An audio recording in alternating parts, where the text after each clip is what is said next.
Meanwhile, a Henderson County city is looking at joining the 287G program tonight. During a town hall meeting hosted by the Brownsboro City Council tonight, residents asked questions of the police chief about what joining that law enforcement agreement with ICE would really mean for them.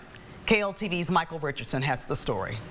What does the 287 mean for the community of Brownsboro? Dozens of residents filled First Baptist Church of Brownsboro as the city considers partnering with Immigration and Customs Enforcement.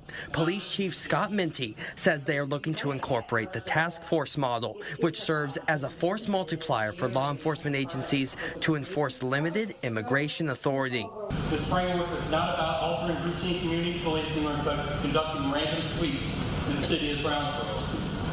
The Brownsboro Police Department's primary mission is to change the threat to serve every person living in this town. Our partnership with federal law enforcement is focused strictly on the public safety of the violent crime. Many of the people who spoke voiced their opposition to partnering with ICE and the impact that could have on families in East Texas. I have not seen data that shows our police lack the authority to arrest people who commit crimes. If someone breaks the law, our officers already have the tools to do their job. So why are we being asked to expand their role into one that belongs to the federal government?